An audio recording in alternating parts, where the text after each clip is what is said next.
The fear arrived long before my rest did. 4 weeks ago, I took a break from this podcast, and I'd like to let you in on what that fear had to say to me. Because I have a feeling it says the same thing to you. Hello, beautiful people. It's Lulu. Welcome to the Lulu Essey podcast. Honest, unedited conversations about the inside job, where you take what's meaningful to you and leave the rest. And welcome, beauties, to season 2. It feels so good to say that. Season 2. We've been on this journey together for 88 episodes, and today we begin a new chapter.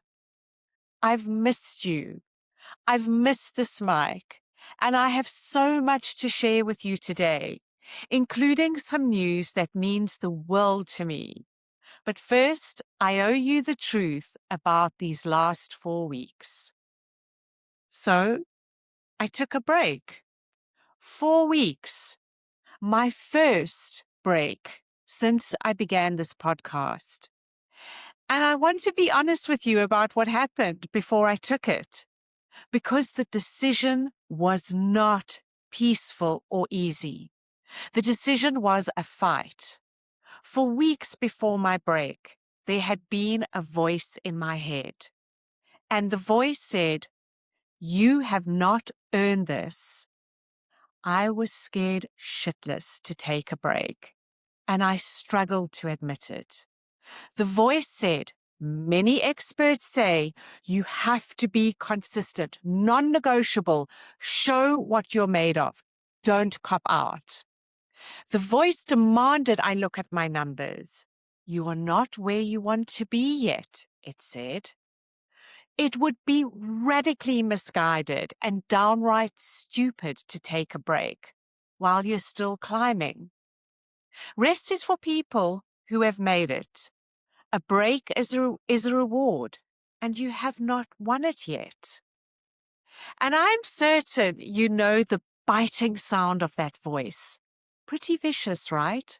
But also petty and judgy. Maybe for you that voice starts badgering you the night before a holiday you booked months ago. Maybe it starts rambling on a Sunday afternoon when you sit down and your whole body tenses because sitting down feels lazy and unproductive. Maybe that voice tells you if you are a winner in life, you need to check your emails one more time, to do one more thing on your list, to prove one more time that you deserve to be here. Maybe you feel guilty every time you rest, like rest is something you have to apologize for or justify. That voice has a name, and its name is fear. And fear had a ton of things to say to me this summer, and fear demanded I listen.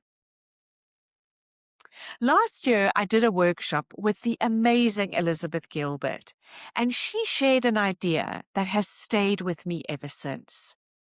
She talks about fear as a passenger. When she creates anything, fear comes along for the ride. She does not throw fear out the car. Fear is allowed to be there. Fear is allowed to speak. But fear does not get to drive. She says, fear rides sidecar. And I love that idea. I carry it with me. But here's the thing. I don't drive in the city where I live, and anyone who knows me is laughing right now. So the sidecar was never going to work for me. What I do love is coffee. So this summer, when fear showed up at my door, in my head, with all its opinions, judgments, warnings, accusations about my numbers, and my worthiness and my right to rest, I did not try to make it go away. I didn't argue with it. I didn't drown it in affirmations, processes, or tools. I invited it in for a coffee. Literally. I sat down. The seat across from me was fear, and I said, okay, tell me everything. What's on that really active mind of yours? And fear spoke. Fear said, if you stop, they will forget you. Fear said, momentum is fragile and you are about to break it. Fear said, who are you to rest when you have not arrived anywhere yet? Fear said, this is a huge mistake. It said breaks are for wimps. It's a cop-out. And I listened. I didn't interrupt. I let it finish. I let fear, allowed it to let it all hang out until it had nothing left to say.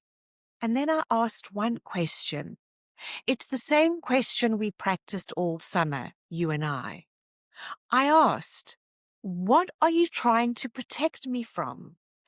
And underneath all that noise about numbers and momentum, the answer was so tender. Fear was trying to protect me from finding out whether this podcast matters without me feeding it every single week. Fear was trying to protect me from the silence because the silence is very difficult to interpret. We struggle to read silence. So we write terrifying stories about it, and then we believe our own story. We believe it all, every word. And when I heard that, something softened inside of me. I thanked fear for caring, and I asked it to be on its way. Not forever. I know fear can't stay away. It will be back. Fear is a regular around here. But it had said its piece. Its coffee cup was empty, and it was time for it to hit the road. So I asked it to leave. Thank you. Now your time's up. Go. And then, beautiful people, I rested fully 4 weeks. And the world didn't end. And you're still here. I am still here. The silence did not swallow any of us. I did the really hard thing, the thing I was terrified to do. I feel lighter. I feel refreshed. I feel a lot of things. This has been immeasurably good for me in so many ways, not just the obvious ones. This is what self-love looks like in practice. What is good for us, truly good, is also good for those around us. I want to give this practice a name because we've all been doing it together the whole summer without calling it anything. I call it the coffee invitation. When a feeling shows up uninvited, fear, doubt, guilt, whatever knocks on your door, you have more options than fighting or obeying it or believing the story it's telling you about yourself. You can invite it in. You can let it speak without letting it decide. You can ask it what it is trying to protect you from. And then you can thank it and ask it to be on its way. You don't have to conquer your feelings. You don't have to dissolve them or outrun them or bury them under positive thinking. You can just hold them. You can hold the dark and the light. There is a world of difference between a feeling that runs your life and a feeling that visits for coffee. Adapt this, beauties. Don't adopt it. Maybe your way is a walk. Maybe your way is a cup of tea, a park bench, a page in a journal. Elizabeth Gilbert gave fear a sidecar. I gave it coffee. What will you give it? And always, always remember there is a time limit. It gets to speak uninterrupted and then it's done.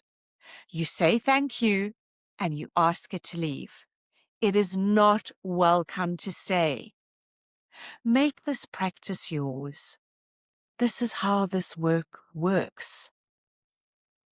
This whole experience has shown me, and that's the heart of today and the heart of season 2. What it's shown me is that I make this content. I have read the books. I've done the workshops. I've recorded 88 episodes about this work. And when the moment came, when it was my turn to rest, all of that knowledge did not save me from the fear. Knowing about the work is not the work. I'll say it again because it's really important. Knowing about the work is not the work. It's not doing the work. We are living in a time when we have never consumed more of this content. The podcasts, the books, the posts, the reels, the stories. And so many of us are exhausted by it. It often feels like a judgment, like proof of our failure. We all seem to have the knowledge, but we're still stuck because there is a gap between consuming this work and embodying it, between hearing a tool described and sitting across from your own fear. The gap between knowing and embodying is the gap we get to close or not. And that gap is where season 2 lives. It's less content about the work, more practice of the work. Together. And not because I've mastered it, not because I'm an expert or better than you. This episode is proof that I have not mastered it, and I'm hands down not one bit better than you. But I am in the practice with you, one uncomfortable coffee at a time. And now some juicy news. The Lulu Essey podcast is now part of the Alive Podcast Network, founded by the incredible Angel Livis. I want to sit with this for a moment because it's bigger than a logo on my artwork. For nearly 2 years, I have done this completely alone. One woman, one mic, no support behind me, showing up every Thursday. And there were weeks when that solitude was so loud. And through all of it, I kept choosing the inside job, kept doing the work from the inside out, even when nobody was watching, even when the fear said that silence meant that this work doesn't matter. And then belonging found me. It's not a coincidence, beautiful people. This is how it works. The inside job is never wasted.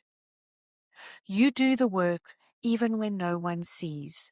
And then one day, a door opens and there is a chair with your name on it. Joining this show to the Alive Network, alongside other voices, means our community grows. Your community grows. I'll leave the link to the Alive Podcast Network in the show notes. There are so many wonderful shows in the network for you to explore. So here's my invitation to you this week. The next time a feeling shows up uninvited, and it will, try the coffee invitation. Let it in. Let it talk. Ask it what it's protecting you from. Listen for the tender thing underneath the noise. Then thank it and ask it to go. And if rest is what you've been refusing because some voice told you that you haven't earned it, I want you to hear this. Rest is not the reward for the finished. Rest belongs to the living. You do not have to arrive anywhere first. Season 2 is here, and we have so much ahead of us. Next week, we're going somewhere really important. We're talking about trust. And I'm going to tell you very plainly who I am, who I'm not, and what you can count on me in this space. It's a conversation I've wanted to have with you for a long time. Send this episode to the people you love because we all deserve to rest. Please check out my YouTube channel. Share, subscribe, follow, comment, rate. It all makes a really meaningful difference to me. You make a difference. What comes from the heart reaches the heart. And this first week of season 2, this comes from love, straight from my heart to yours.